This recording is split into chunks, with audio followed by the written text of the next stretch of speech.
how do we know if we should purchase that property? How do we know if that's going to be a good investment?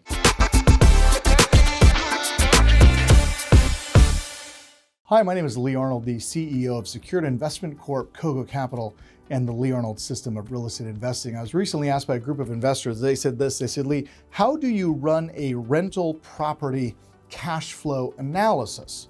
Now, I believe what they're asking is, how do we know if we should purchase that property? How do we know if that's going to be a good investment? Well, it's really quite simple, okay? By using the rule of 1%, which is simply taking the purchase price, 1% of, let's say the purchase price is $300,000. The rule of 1% says that our expenses are going to be roughly $3,000 a month. Now, if the rental from that property is, let's call it $3,500 a month, then we're producing $500 a month in monthly income. Now, as we plug this into a rental property cash flow analysis, it's going to show us that that property will produce about $6,000 a month in net income. Now, the rule of 1% is only what we call a quick calculation tool. It is not what you should use to purchase real estate, okay? Only to know whether or not you should pursue that investment opportunity.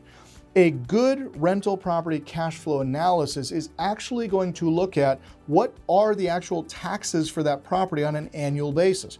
What is it going to cost annually to insure that property? What are we going to have to pay to purchase the property? And if we're going to use financing, what is the interest rate and the monthly payment going to be on that property?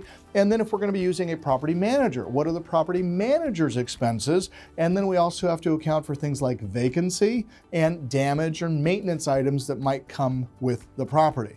So when we plug all of those things into this simple rental property cash flow analysis, it's simply going to take them monthly, quarterly, annually, and then we can also run projections over 36 months, 60 months, 10 years, because as part of that, we also want to include two additional things in this cash flow analysis. We want to include appreciation, right? The property should go up in value over time. So if you're running a 5-year analysis, what's the property worth in 5 years? Well, if we figure a 3% annual increase 5 years from now, it'll be worth 15% more than you paid for it. But we also have to look at the principal pay down.